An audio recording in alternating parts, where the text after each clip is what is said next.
Hey, everybody. You made it to week 4. It's super exciting. Congratulations. You still have another week, so don't worry about that either. But Lisa and I are here with you guys live. Kelly got pulled into meetings today, so she'll be here in spirit. We have Trisha joining us, and we're hoping that we can catch Destiny. So thank you to those of you that have offered to share your work. This is our favorite week. We always say it because it's really not about us and really about just talking good lesson design and hearing some of the ideas and the thinking that goes into your creations. We're always talking throughout the week with each other about, oh, I just, saw something in, one of your HyperDocs or text sets that you've created, and we get new ideas and inspiration from you guys kind of throughout the week. And of course, we love watching you guys talk to each other because that's where the real magic happens. Lisa's got a lot of tech coaches in her group, and Kelly's got some secondary teachers, and I've got, K-8 kind of a thing. So it's just neat, too, to see people get behind the work that we do and just know that even though you're at home on your own, you're really never at home and on your own. So anyway, we're going to jump right in. I just wanted to talk a little bit about chapter 4 of the book. Chapter 4 is actually the shortest chapter. It's really where we kind of launch you off into doing this work on your own. And I'm going to screen share for a quick second and just share with you one of our favorite, it actually started with an article, which I think has maybe disappeared since then. But the article itself was written by Edutopia. And so what we did was we took this, let me just tell you a little about the article. They interviewed students and said, hey, what is it that you want or need from your teachers? What is it that you want your learning to look like? And they whittled it down to these like top 10 responses. And honestly, the kids said things like, we want our teachers to be happy. We want them to know that we're all human. We want to have time with technology. We want to have collaboration. So from the kids' mouths themselves, they said a number of these things. And so then what we did as we set out to create and do our work with HyperDocs was we said, okay, if this is what the kids themselves say that they want, how are we being responsive to that? And so on the left-hand column of this doc, you'll see kind of some of the key elements of that article. And if it's students are asking for opportunities to work with their peers, well, do we give that opportunity through HyperDocs? And I absolutely think that when you break down their wants, we've provided some solutions for that. So it's kind of neat to look at this. They want time to work with technology. Well, that's kind of a given. They want to work that connects them to the real world. And I think so often when we're creating HyperDocs, we're using images that come from real world scenarios where the applications that we invite students to do are real world applicable. A lot of times a HyperDoc is created for a unit of study, which tends to connect to either historical real world scenarios or potential like engineering design type real world PBL type thing. So anyway, this is just kind of a fun piece that we put at the end of the book because we started our book with Jordan Moldenhauer's thoughts on what she wanted as a student. And so we just, at the end of our book, take another look at that to say, hey, are we truly being responsive to the kids themselves? Because that's the business that we're in. They are our clients, right? Our customers are students, and we want to make sure that anything and everything that we do has them at the heart of the work. So hopefully you'll get a little bit out of that graphic or that table that we've included at the end for you there. Lisa, did you want to add on to anything before I move on? Oh, that was perfect. I think I'm next, right? Another key element. Do you want to talk about Teachers Give Teachers? It's kind of your baby. I just want to start off by saying that when we first created HyperDocs, we thought, oh, this teachers are going to be like, another thing I have to do. This is crazy. I don't have time for this. And so we wanted to bring together a community for it and crowdsource. And we didn't realize the impact that would have and how many teachers were really wanting that in their lives to be connected like that. And so we started off, we created Teachers Give Teachers. I'm just a little snarky with the title there because you might recognize it from another company, Teachers Pay Teachers. Now, we are fine if you want to have fundraisers and put content out there. It's just that when we came about HyperDocs, we thought this is a unique opportunity to have teachers come together and band together for around free open resource content that you could share freely.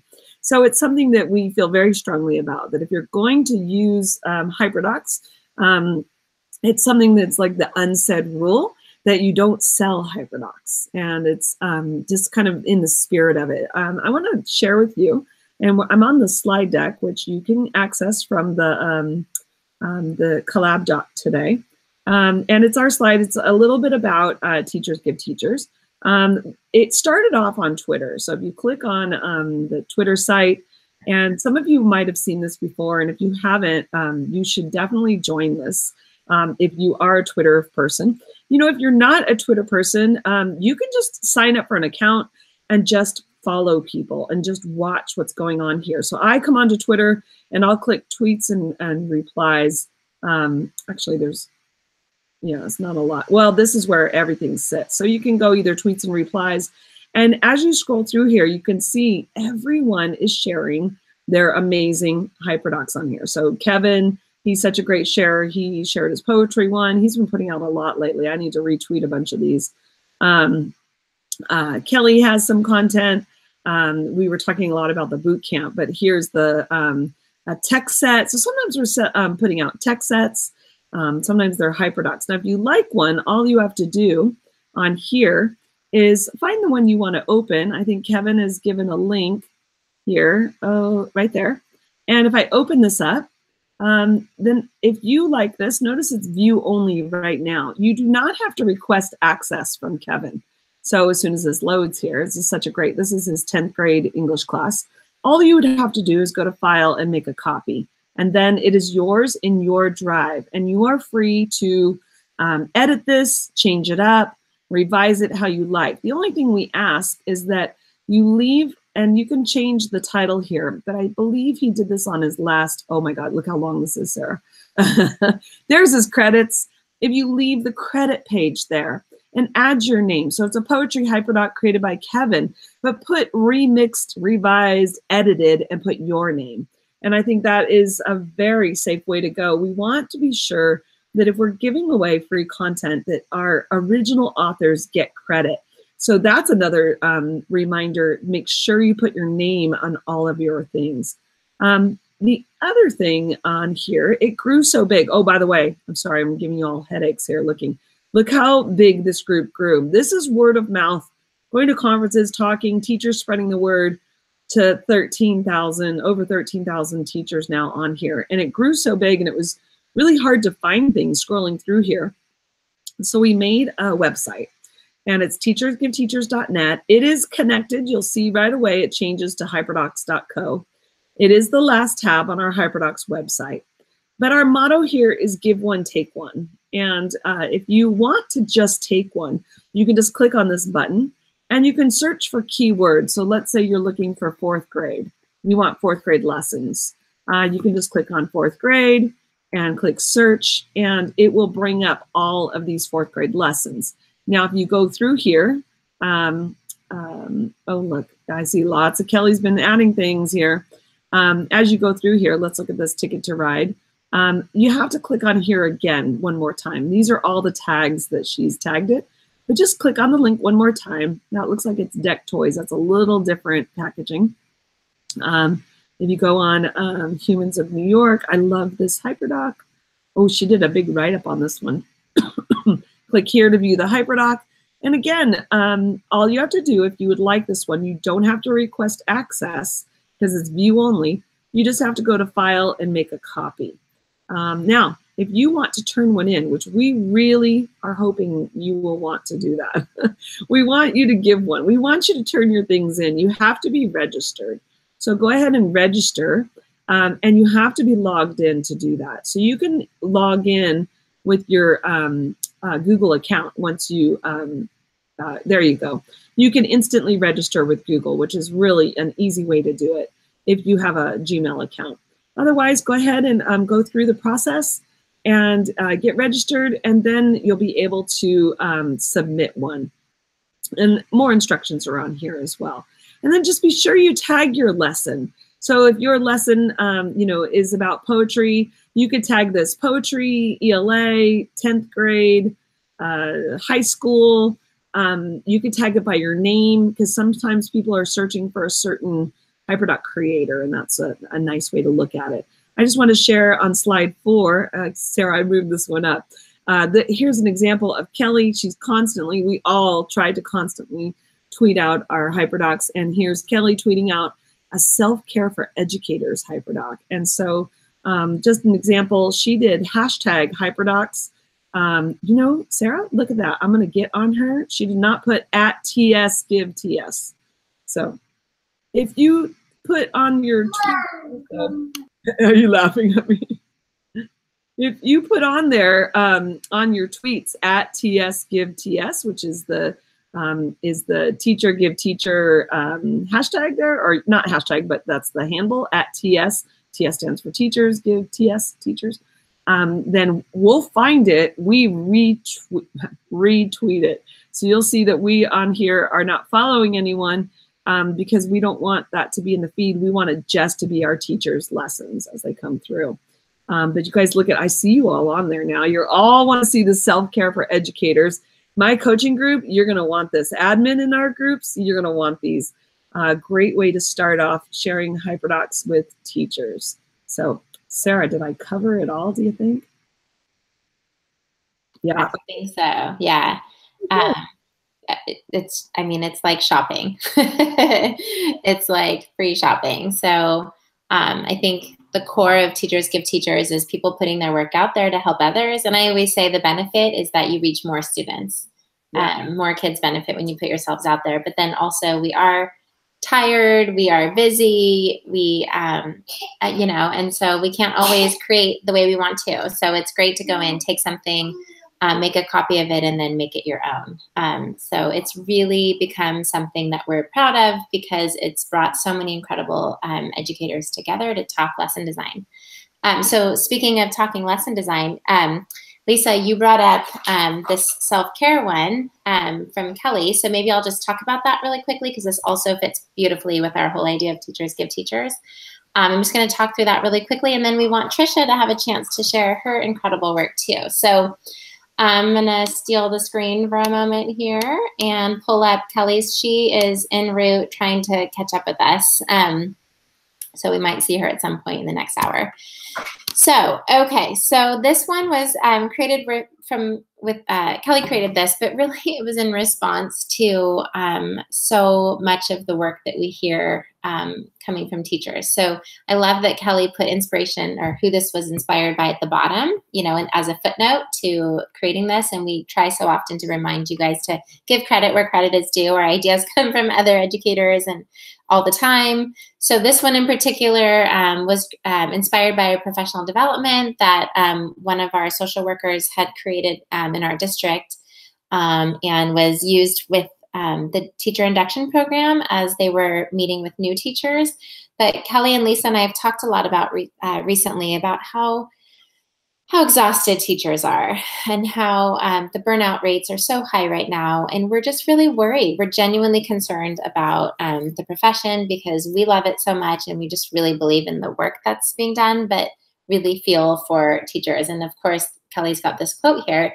We know it's true even as mothers and as daughters and as friends and sisters, we're always trying to be there for everyone else. But we can't really take care of other people if we're not also taking care of ourselves. And I feel like this whole idea of self-care is in our vocabulary now in ways that it wasn't before. So I'm thinking that a HyperDoc like this would be awesome for an administrator to use, maybe with a staff, or for a teacher to kind of turn in and just do like privately with a colleague and just say, hey, let's take care of each other this year, or as a grade level team. We all need to find our support on site, and this is a great way to do that. So you'll notice that this is just a HyperDoc created on a doc itself, and that we'd still love our good old fashioned explore, explain, apply as the foundation, and then Kelly's added in at the bottom. But she's got some great resources here. There's a lot out there right now on this idea of self-care. And so she went and picked some of her favorites, including that presentation by the social worker in our district. So a lot of times we do kind of take what we see internally, and then we want to broaden that out to reach other teachers and other students and that kind of thing. So you'll see a lot of our resources are a blend like that. So really incredible resources, and there's some space to respond right here to the right. I love that these initial questions really get you thinking about yourself as you launch into this HyperDoc lesson. The explain portion, here's a graphic of the ABCs. Of course, the most important elements are awareness, balance, and feeling connected. And so then there's even, sorry, I have a 2-year-old that's dancing and huffing and something, singing in the background. But the task, in thinking about this, like really piece where I need to, like what's my big takeaway here is thinking about where's my compassion fatigue? Where am I going to break down as an educator? And so that task column is really getting the individual to consider their own elements of like, where am I going to fail here? Where am I going to let myself down? Where do I overextend myself? And there's even a great little questionnaire here for people to fill out.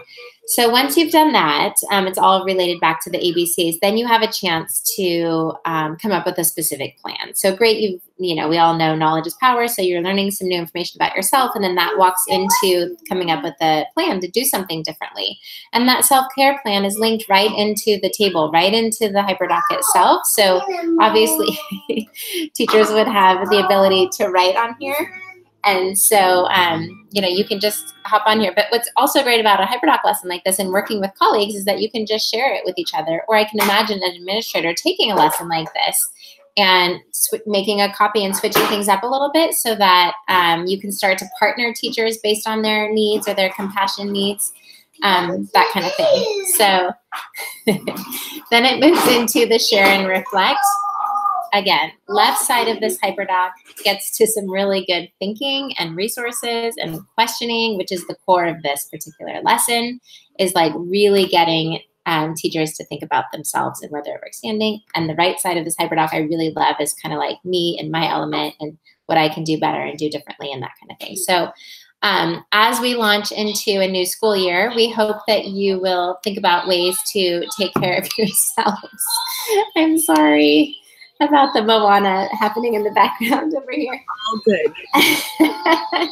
I am going to stop talking so that Trisha can do some talking and I will do some muting. Sounds great.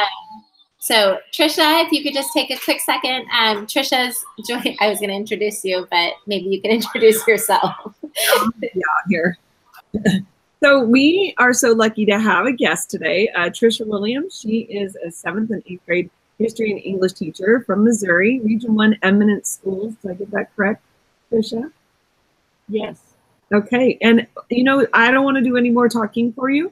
I'm going to go ahead and share the screen for Trisha so that she can talk us through her lesson that she's done. So take it away, and I will get that set up. And you can just tell me where to quickly. Oops. Wait, here. Oh no, where did it go? Sorry, Trisha.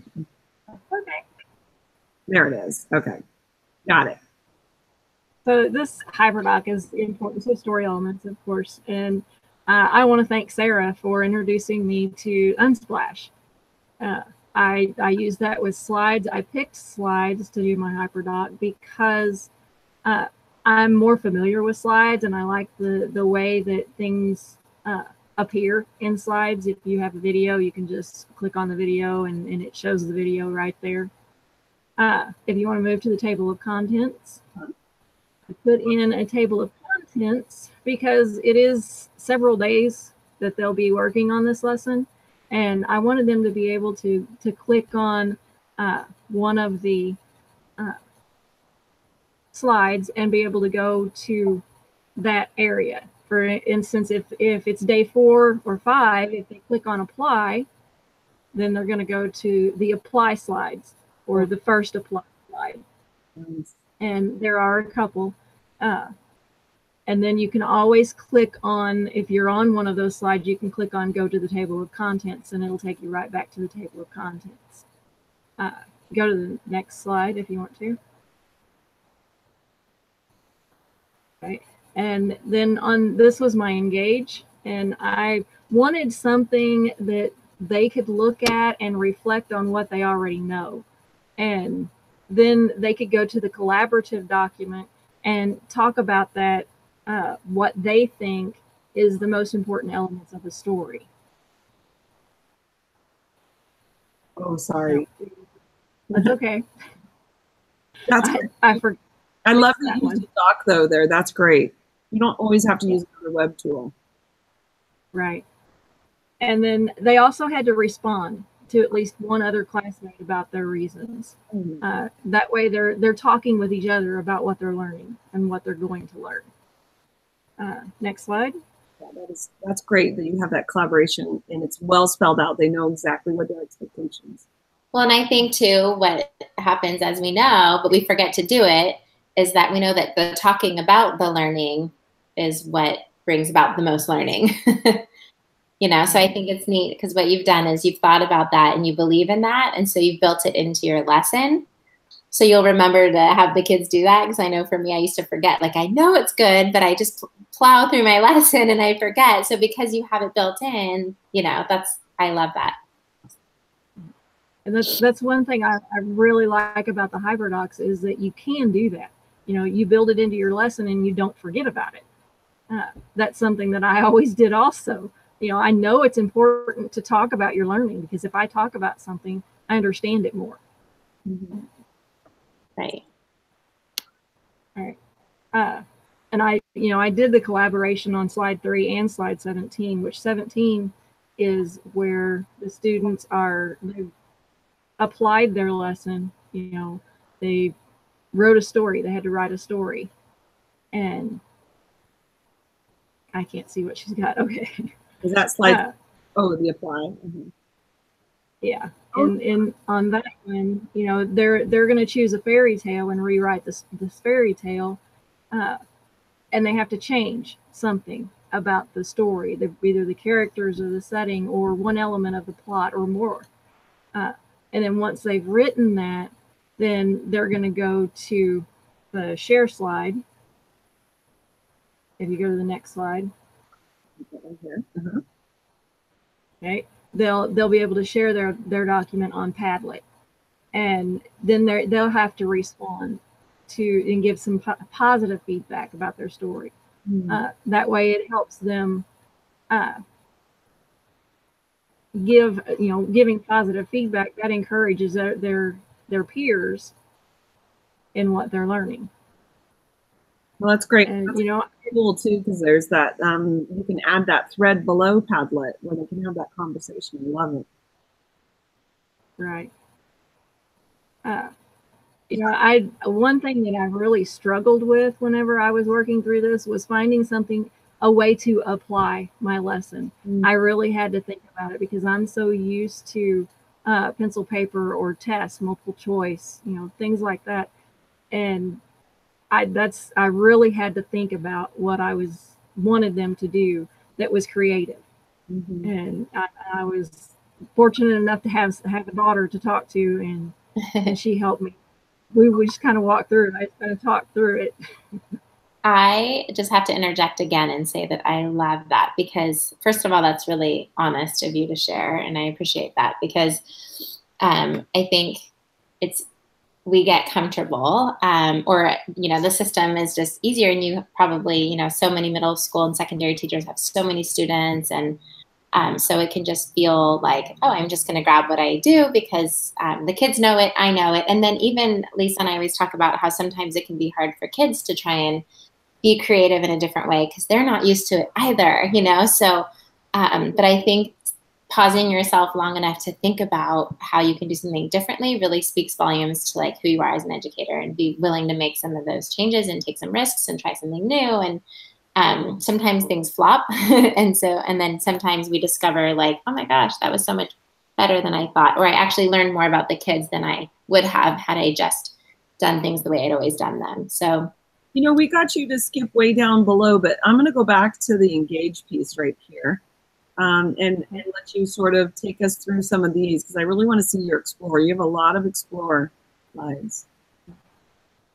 On the Explorer on slide 7. Okay. Well, I was up at slide 4 because that's where we kind of ended up. We were there, and then we kind of went down to the end. I didn't mean to make it. So we had I've got a video where they watch, and they have to record the elements in the chart. And I think you'll be able, if you click on the story elements chart, I think you'll be able to access it. It was loading slow today. Oh yeah. Oh nice. And you know, I've got that.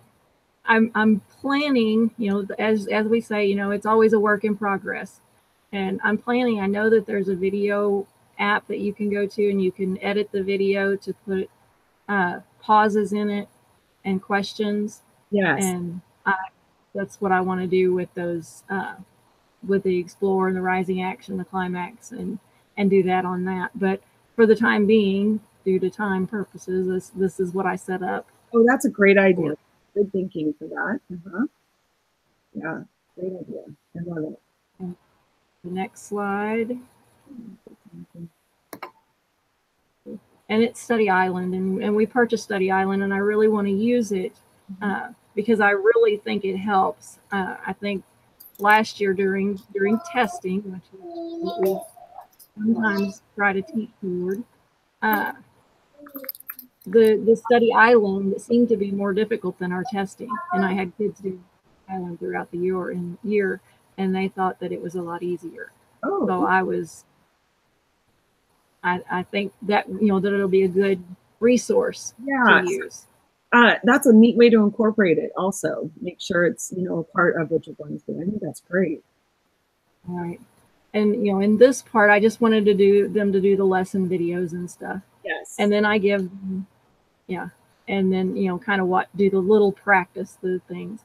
And then I wanted them to know exactly what they're supposed to know when they get finished. And that's, you know, part of the explain. Yes. Yeah, because at some point you have to say, this is what you need to be able to do. Yeah. Right. Nice. Okay, you ready for Explore? Here we go. Yeah. Okay. And then I set up this one in Explore. It's a 30-minute video, or it's a timer for 30 minutes. I wanted to give them plenty of time to explore through the different slides that I have. They, you know, if they click on the video, it's going to start counting down, and then they'll go to the next slide. And on that next slide, there's the image, and they have to respond to what they see, or it's quotes is what it is. When you click on the image, it comes up with various quotes. Oh, okay. Oh, I love that. But yeah, the image should open. Is it not opening? No. Okay. I may have to go back and edit that then. Oh, that's a great idea too. Yeah, it had several quotes. And part of this came from the other creator. I gave credit on my top slide. I can't remember her name. But and then the next slide, that one came from Sarah, most of it. Great though. Yeah, and I said on there, I didn't put a timer, but I told them to take about 10 minutes of their time to explore those story elements. Oh, nice. I'm sorry, I was seeing the timer. And then too, like normal responsive teaching, you know, it'll take more than 10 minutes, you know, so the timer is good because it keeps us in check and it keeps the kids, you know, but there's also the reality where you're flexible, or, you know, that whole thing too. So yeah, that's rough though. When I always go overtime, if I don't have a timer, wow, so off track. I like your design here too. I think this is great for them to explore those. It's such a great option for different choices. I see you have different videos here and docs. This is great. And, you know, as you see at the top, I put must complete because there were certain things that I wanted them to definitely complete where, you know, some of them, it was optional if they wanted to complete it or not. That is a great way to signify to them. Look at the last one was must complete as well. Now I'm noticing that. Nice. Oh, that's great. And then that one, of course, it's not a must complete. It does give you the elements of the story, but it's, it's kind of optional. Well, hopefully you're inspiring curiosity to go further. That's great. And this one was just for fun. I wanted something, just to keep them engaged and keep them, wanting to learn. And it's probably movies a lot of them have seen. Yeah. And that way they can think about the plots of those movies. It'll be so interesting when you do this with your students to see who does watch this video, how many extras they'll do. I love that. Yeah. And this one was just, something to help them understand maybe a little bit better, a different way of presenting information. Mm-hmm. Every learner learns different. Yeah. Yeah, I love the visual for sure. That's great. Okay, and then we did the study. Oh no, we didn't. I didn't talk about this. Okay, this one's it goes back to the study island, and they answer the questions, the actual 10 questions. I wanted to wait until toward the end where they had most of the information, so that they could go back and maybe do better on the study island question sets. And then the next slide, this is something that we'll do together. This way I'll be able to see before they actually go to apply whether they're understanding what is important or not. And we'll do a lot of stuff together in class with this one. Yes. And talking about the importance of the setting and the characters and the plot and how things would change if they were different. No, and I think that's really important to remember in HyperDocs. What you're doing is you're doing part as alone, part as a whole class, and that's really good to build in that kind of structure if that's what you're looking for. That's great. You have that flexibility.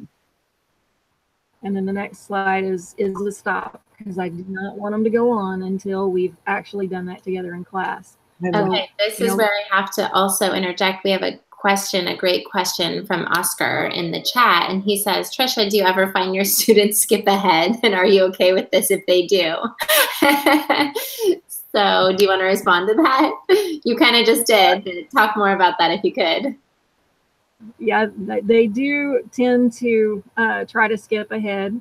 But, with being able to walk around and watch what they're doing, I can go in and I can say, hey, you're not supposed to be working on this yet. You need to go back. My plan is to put some activities in here, some fun activities that they can do, maybe some of the critical thinking activities that are in our critical thinking set. But I haven't done that yet either. No, and I think you touched on the most important part. You're with them, so you know where they're at. You know where they're going. If kids are going a little bit faster, if they're getting it really well, or if they're really struggling too as you go through.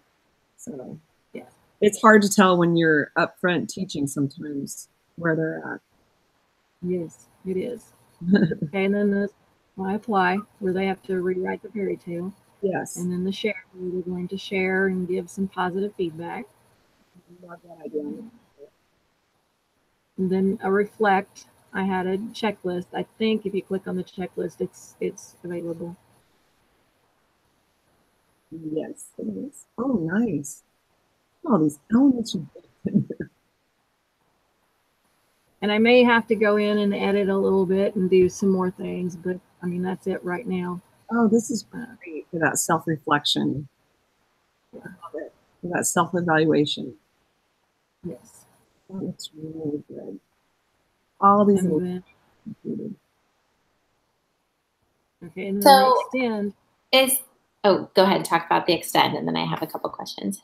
The extend is Scratch, and I have taught a computer science class for the last couple of years, and we worked with Scratch, and I really like it. The kids really enjoy creating projects in Scratch. And so I thought, well, this would be a good way to incorporate that in. They can create their twisted tail as a Scratch video. Oh my gosh. I love that. That is an awesome idea. Yeah. That good, authentic integration. That's a true extension. Yeah. The coding should be in every subject. Right. I love that. That's amazing. Well, and you just kind of talked about like a tool that you like, and you're finding an authentic way to bring that in. Another question that came up in the chat was if you could just describe Study Island a little bit. That's new to someone. Okay. Study Island, it's a program where students can go and they log in, and when it comes up, there are lessons that they can read through, or you can do together as a class. They can go in and lessons can be assigned by the teacher, or students can actually go to the side columns and click on like their learning objectives and complete assignments through that. I could probably bring it up and show it if that's what you would want. Oh, that's okay. I mean, that was a great description for it. I know a lot of teachers in our district use it. Does Study Island cost for you to use? Yes, it does. It costs, I don't know how much, but it's per student. Okay. But I think what you're doing is taking something, like we said before, something that you have with the self-care. It's like you have something internal in your district and you know, that's special to your site and you're using it, but you're, you know, growing that, you're expanding that. So it's not just Study Island, which maybe I would have done in the past, is always go just to that one, you know, the curriculum website or whatever. But now you're building off of that and adding so much more into your lesson design. Pulling from scratch, pulling from this, pulling, you know, pen, paper, you know, all these different things coming together into one lesson.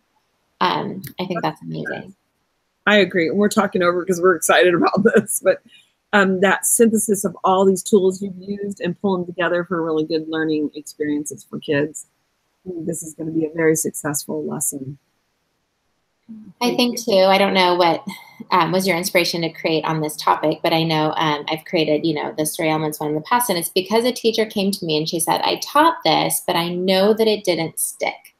And so we sat down and had a conversation together, and I said, well, what do we do as teachers? We don't just reteach it the way we had taught it before. We have to teach it different. And I think that potentially, I don't know if that's true for you too with this topic, but it was like kind of going in one ear and out the other. And but it's like I could easily say as a teacher, well, I taught it, they just didn't learn it. Or we pause and think, okay, I taught it, but they didn't learn it, so I need to do something differently. So I know that was the case for my story elements.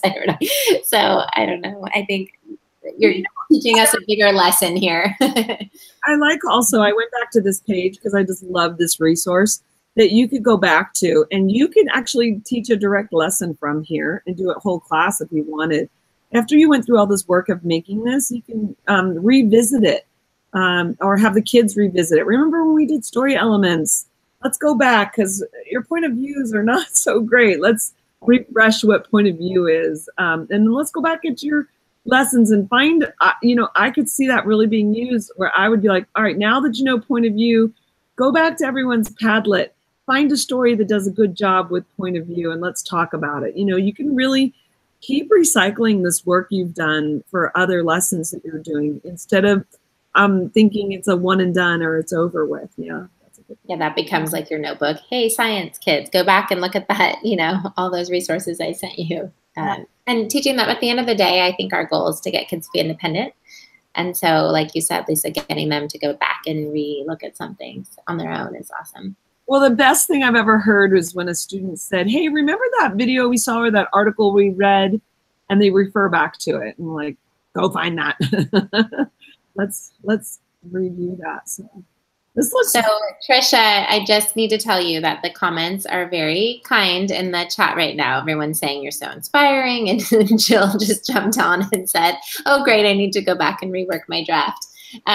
But no, there's no one way to do a HyperDoc, but you know, you did put a lot of thought into this and it's really evident. And so thank you for walking us through that so we can see all the different components. And you know, again, this is a, you know, I think there's no way to teach like this all the time, but every once in a while, it's neat to see some good lesson design come together in HyperDoc. So thank you so much for putting yourself out there and being willing to share. And put her name on her HyperDoc. Excellent. I love it. That's right.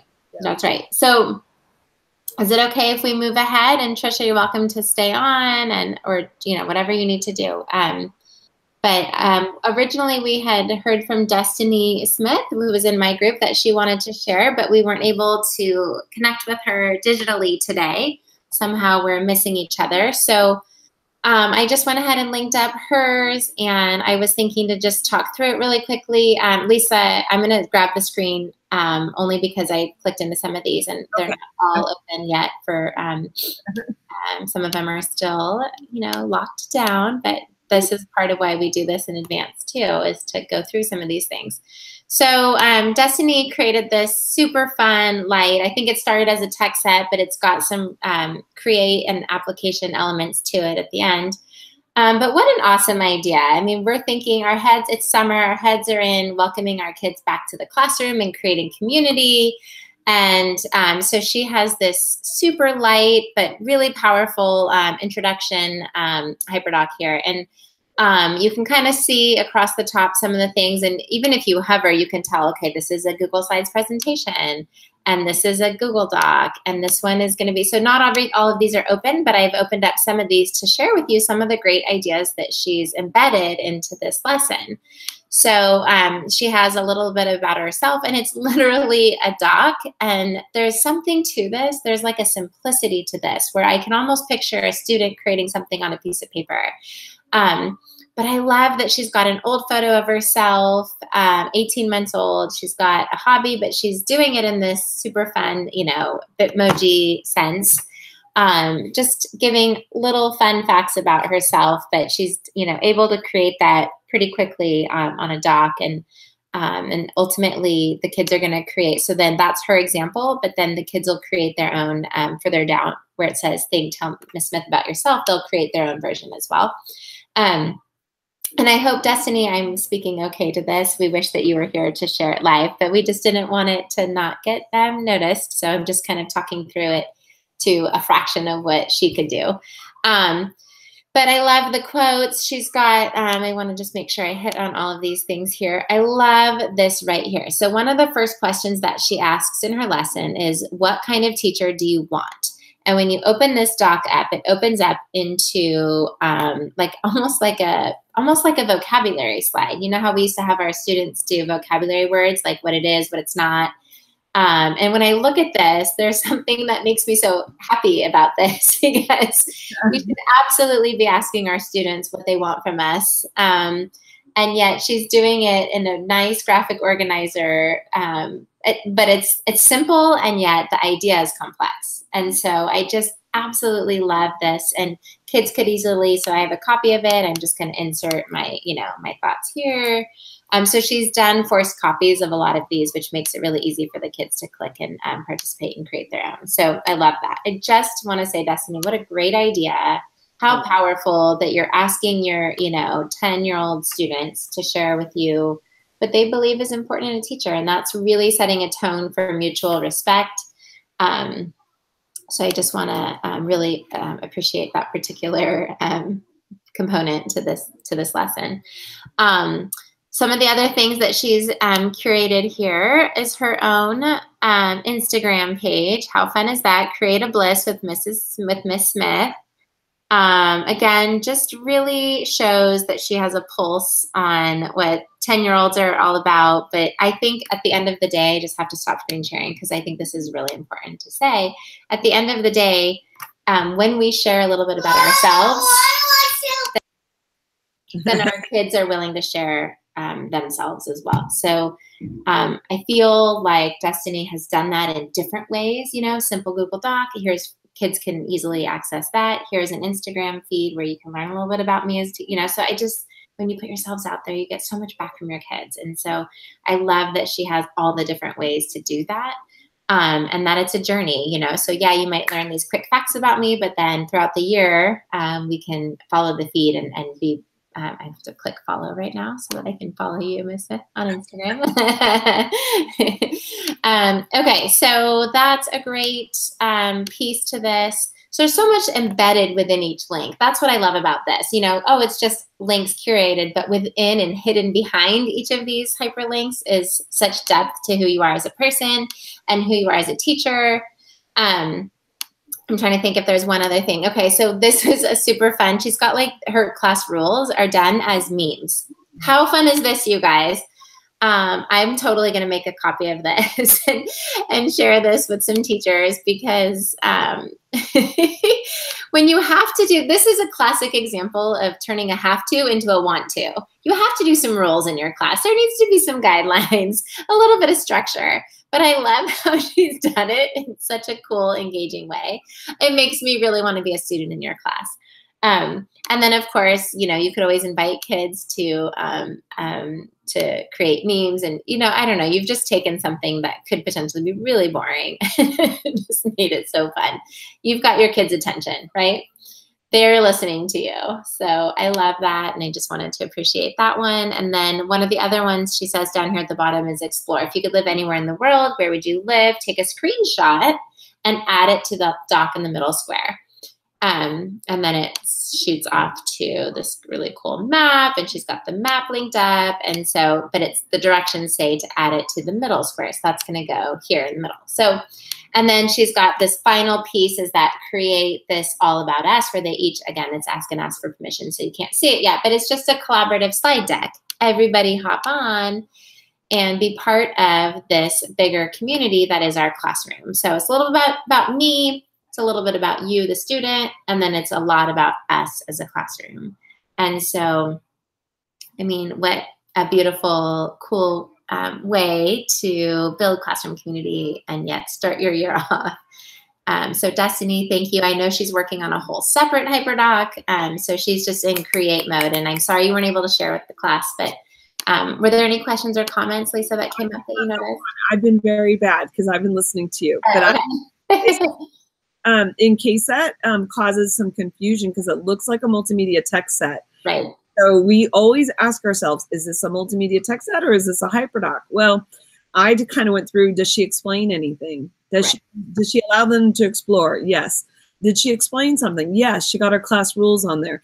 And are they doing something? Are they applying? And they apply all over that game board.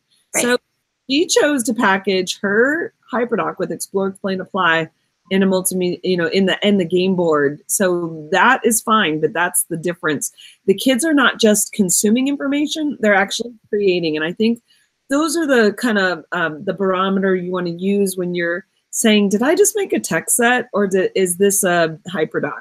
Yes. Is this a complete lesson? There were multiple elements of application on there, and that's the key distinction. So that's great. Good point. I have to laugh, Rebecca. Rebecca teases, like, she cracks me up with her one-liners. She's like, I'm making a copy of Destiny's HyperDoc in 3, 2, 1. Oh, I am too. I'm like adding it to my drive. And then inside, we know we have to make copies of all those things now. So thank you, Destiny. I'm sure you're going to get a lot of requests for access. So if you open it up, anyone can view. Or I know we want those hidden links, right? Absolutely. So Lisa, do you want to talk through, Kate was also going to join us today and something popped up. So yes, so I'm going to screen share again. And for this one, I know Kate is going to be watching this later. And I didn't tell her I was going to share it anyway. But I have to. Have you guys seen this? And you know it's Shark Week. Are you guys watching Shark Week at your house? Because we are watching it. Now I'm sure no one will want to get in the water. But I do want to share this. Kate is a tech integration specialist, but she made this for her 4th grade class. And I want to just point out some of the design elements she did. It really stood out to me in our group. So this feels like something that you can really go through and you would know exactly what to do as you go through this. She gives very clear instructions that this week we're going to explore the environments and cite evidence. And so she just narrowed it down to 2 things, even though her content is going to be about sharks. Notice down here in the bottom, I love how she used the notes, giving little hints to the kids, saying that any slide that has a black shark silhouette will be done whole group. And so, again, it reminds me of what you were doing, Trisha, to get kids to have that visual reminder. Do I do this one alone or is this one whole group? And then she just starts putting these facts on here as she goes through. So she did label her engage and her cycles of learning on here.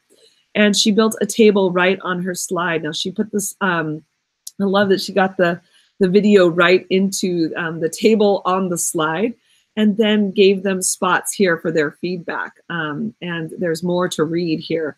And then she's getting them to define adaptations and provide examples. And that's kind of a theme that goes all the way through. What is the adaptation? So there's the essential question, and here's how she's going to get them to figure that out. Now look, oh, did you all say, hey, there's a dark silhouette, shark? We're doing that whole class. She has a lot of quotes, but then she's asked the kids, what does it mean to you? Now, I think this one just was a link that came off, but she did have this link to a Padlet where she could see all the kids' responses and be able to reflect as a whole class. I know that's such a great piece to use for whole group instruction, where you can open up your Padlet and just teach from that then, and to see what where kids are at. And it's that first formative assessment you're going through. Then she moves on to the explore. And so for this one, she had 3 things for them to explore. I love that she says, start here. All these little visual clues that help kids to know how to maneuver through this. And then this was really clever. Sarah, did you see this? She made a graphic organizer for as they explored. So it was kind of clever. She really wanted them to answer some questions and write their answers, but then use evidence, a quote from the text or the media. And so I thought that was a very clever way to get to her objective and have them practice as they went. I know I struggle with, we always have to remember that just because you put a video or just because you put an article doesn't mean that the kids necessarily know how to explore that content. And so it's a real teachable moment there. And if you're working on that skill or strategy in other parts of your curriculum, you can revisit that skill. So like citing evidence, for example, they can revisit it during another lesson or another content area. Yeah, isn't this a great chart for that? Mm-hmm. Oh, and I love this. Which facts surprised you? Which facts you'd like to continue to explore? Let's get a database of facts and wish list facts here. I mean, she's really encouraging that curiosity. What did you discover? What do you now wonder? I love that. She kind of fit that in as well. So nice job on that one. She got to the explain portion. You see my comments all over. Oh, good. Elizabeth was on there too. And she has a playlist. And I thought that was a really clever use as well for the explain. A good way to package video. So if you want to do video and you want them to watch a series of videos, but you don't want to put them all on your slide deck or on your doc, if you put them together in a playlist and give the whole link to the playlist, these will play one after another right here.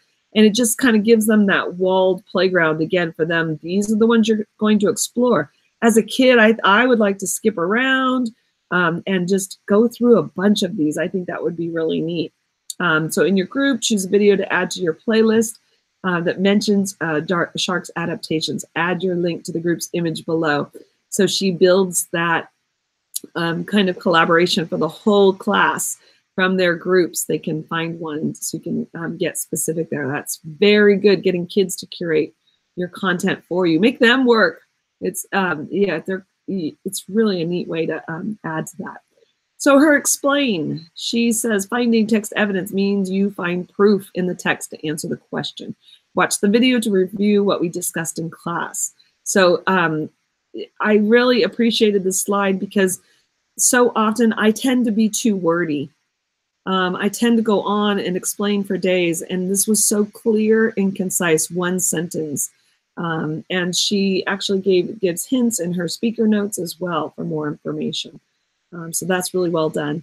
Another article, read the article, a new type of shark can glow. And just changing up these slides, how visual they are, along with her theme. And I love even the fact that it's like tilted. I don't know, it just kind of appealed to me as a learner. I'd be like, what's here? What can I try next? And so I haven't been on this one, so I have accents. So what did you discover? Another use text evidence to support your answer. So it's getting a lot of practice through this HyperDoc that they were doing. Let's see, I'm down to apply. So find a shark species and identify its adaptations, upload. Oh, this is great. A picture of your shark to thing link and tag areas of the shark to identify and describe its adaptation. So here she put an example, and I cannot say enough how great this is to be able, and it wasn't, oh, look, Sarah, it's your favorite too. So not even the same animal, but if you hover over these, you get the idea about what she was asking for. So ears are large and have extensive. I love that it's a different animal. It's not about sharks, but the kids looking at this, when you look at this, you're like, oh, that's what she meant. Oh, I could do that. And look how effective this is for kids to be able to create. ThingLink is a really great tool to get started using, and it's great for you to curate content for them to explore and then get them to create content. I think that was a really neat apply use. She has this next piece. This was very clever. Create your own shark. So there's physical adaptations and behavioral adaptations. Based on your understanding now, you can create the shark and make a copy of the slide and use the graphic organizer to get started. So very clever. There was another extend. She says to go and use the information from the previous slide and draw and create, construct your shark using a tool of your choice. So she says, Google Draw, Sumo Paint, ABC, etc. If you prefer to use markers and paper, that's okay too. And don't you love that part? So giving fourth graders a choice. Maybe they don't want to be on tech anymore. They want to just draw it. It's really nice. So here's the reflect piece. She puts in one last quote, and the quote that she had earlier, and says, what does the quote mean to you now? And they go back to, she had linked on here a Padlet, and I think maybe it was the same Padlet or a new one, and they would compare and contrast what they knew in the beginning to what they now know. She did change this up. Create a Google Doc, share your answer, nice. Submit via Google Classroom. I'm sorry, she changed that up. So nice way to do a little assessment at the end too. So excellent job. She did this whole, see, there's that shark, that's whole class. So this really did go through the large template, which started with engage and goes through explore, explain, goes through apply, extend, and reflect. And the share is on there as well. So I really enjoyed that one. I think that was a neat, clean, really visually appealing. I could see if she were absent, kids knowing what to do on that HyperDoc. I think it's just a very manageable HyperDoc. So what do you think, Sarah? Any questions? Oh my gosh, Amy's so cute. She's like, my 8-year-old wants to do that lesson. I'm not 8 and I want to do that lesson. I want to create my own shark is what I want to do, especially after Shark Week too, and kids are into it. So nice job. That's amazing. And Lynette is like, thank you. I can totally, remix this. You guys are using the lingo. That's great. Because the content areas of adaptations, you can take bits and pieces of that. I love that you transferred from the shark to the elephant. We work so hard to teach for transfer and make our teaching and our, stick onto our kids, and from one content or one, species to the next. Not only that, but from one topic to another, from one grade level to another. How many of you out there are inspired by her lesson that you could put in your own content and use that structure? She put in a lot of extras in there, just like Trisha did as well. Actually, so did Destiny, with these extra docs that kind of just add to their thinking and that practice and that getting them to rehearse and get their thinking out there. I think they're really. And Trisha's still here. She's muted, but and Kate's not here. But Tara had a good question. She just asked, do all kids always do the extend piece, or just if they finish early? And that's a slippery slope. Obviously you want to have it there for fast finishers, but you also want to have it for our strugglers as something to work towards. But of course, we always, as teachers, want to be mindful that we're not just providing certain opportunities for certain students. That's a really good question. And I know there's times in our classrooms where we make those judgment calls based on certain students, and but it has its purpose. Not every lesson has it, and we always have to be watching our kids. Are some kids never getting a chance to get to it? Do we only do the good stuff at the end, and then other, so That's a great question. So Sarah, you know what I would do on this? I think I would notice, boy, the kids love this one and we had to move on and they were disappointed. And I might make a point of capturing that HyperDoc and putting it somewhere and a collection of them and saying, okay, you guys, who wants to go back to the shark one? Who wants to go back to, and then having a day where like, let's just go back and do extends. Yes. A great day and just having kids explore more what they were really into. Right. I think that would be fascinating. Now, if you're secondary, you might be laughing because I always get, they're like, yeah, they won't want to do that. But you never know. You never know.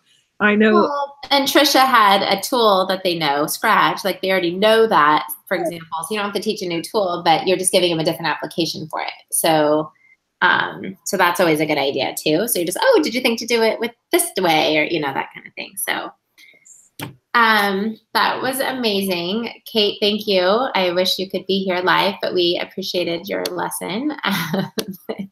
So I think Lisa was just going to share.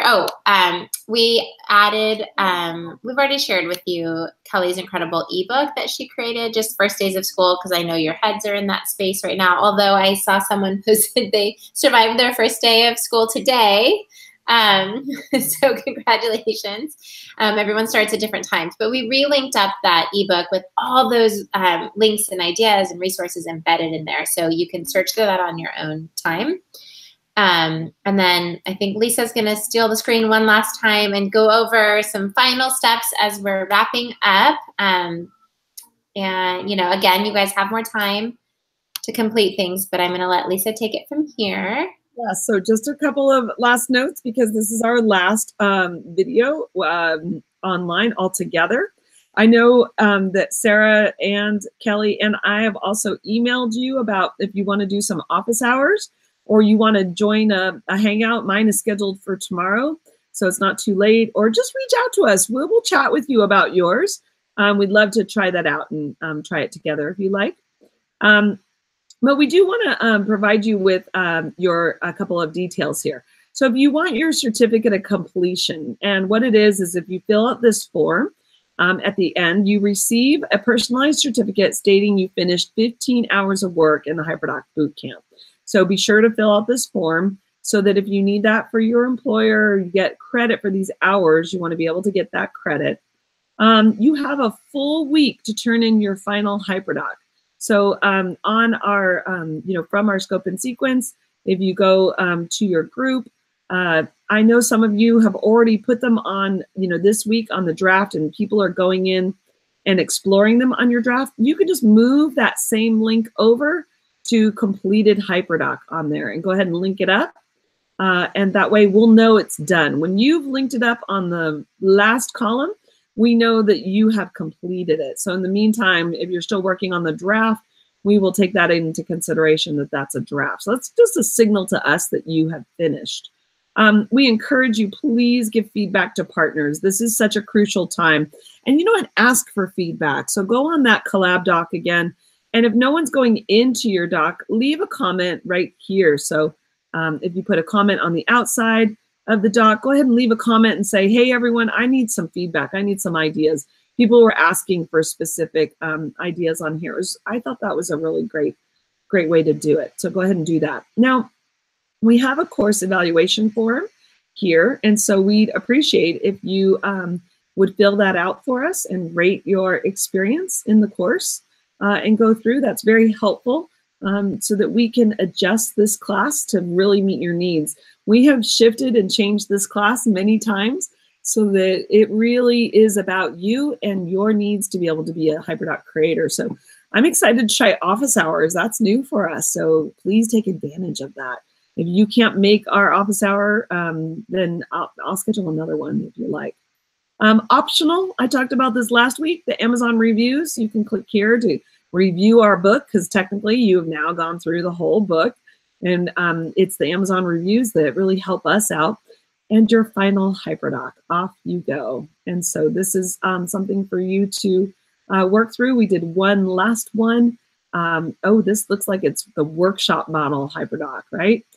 And they're just little things to kind of get you going through how you share about Teachers Give Teachers. And it's just kind of a fun way. It also gets you on these social connections, which is my next slide that I'm going to kind of buzz through. Is that okay, Sarah? Yeah. All of these little images are all links. We really want to stay connected to you. I can't tell you how many people who've been in our class who I end up somehow, somewhere near you, and that people come up to me and are like, I was in your class. I'm like, of course I remember you. So please, if you see us somewhere, if we're in your area, we may reach out to you. We may send you upcoming news. In the next year, we might have some news of updates we have. We want to stay in touch. So go to Teachers Give Teachers, our Facebook group. If you haven't joined yet, I absolutely love the Facebook group, but I can hardly keep up with them. If you are a Google Plus person, then join Google Plus. Steve Wick is he runs this site, and he's from the Chicago area, and he's really does a lot there. This is our Teachers Give Teachers website. Here's our Pinterest page with all of our ideas in here, and our YouTube channel. We've got a lot of videos, and also our HyperDoc Hangouts on air. If you like today's ShareFest, I recommend going here because this is such a cool little thing that we have gone through and interviewed pretty much every teacher, you know, in those little, there's Kevin, the one who I've been showing his poetry, HyperDoc. It's really great to see these users. This is Susan. She was a creator she does a lot of primary TK2 kinds of HyperDocs. And you can just go through and find these people. Nadine, she's an amazing primary creator. Oh, there's Steve right there. We did have Steve on. And it just has all their resources, and it's basically their opportunity for ShareFest. So if you like today and want to hear more, there's Heather with the sketch quote. And it's just great to listen to their conversation. You probably recognize some of these people from some of the docs we've shared or from the book. They're in there as well. And with that, Sarah, look at that. I'm over time again. Y'all, we have loved doing this class. I don't know, this group, Sarah, don't you think this was? Oh my gosh, they're already so cute. Amy's like, our last video. I'm like, you're not sick of us yet? It's nice to have Trisha on. We appreciate that because otherwise we're just talking to ourselves. We feel like a little. Yeah, thank you so much, honestly, for sharing. And we can't wait to hear more, like, how did it go? And what are you going to do? What's going to stick and you'll do more of? And, you know, all that good stuff. So thank you guys so much. Thanks for letting us go over. I love your conversation. Yeah. And let's just see the beginning. This is the beginning. So we will see you online. I'm on the Twitters. I'll see you on the Facebooks, you know, at all those places. So reach out to us. Absolutely. You're never alone, even though it can feel that way. So thank you so much for all the honesty and the sharing and just the willingness to try new things. We totally appreciate you guys. Oh, one last thing. If you are interested in more of this kind of PD, reach out to us. We've been doing some just for school sites too. So maybe you want to bring this to your staff. We did an elementary school in Ohio for a whole school year. We did a high school in New Jersey for a month. So, you know, reach out to us. If you want your colleagues to get on with you with this, let us know. I think we haven't announced our next class. It'll be this fall sometime, but October. Yeah. So if you guys are all teacher leaders, we call all of you first responders. You hear something new, you jump on it. So, but sometimes to keep that momentum going, it helps to bring new people along. So we're happy to be part of that with you guys. So thank you, thank you, thank you.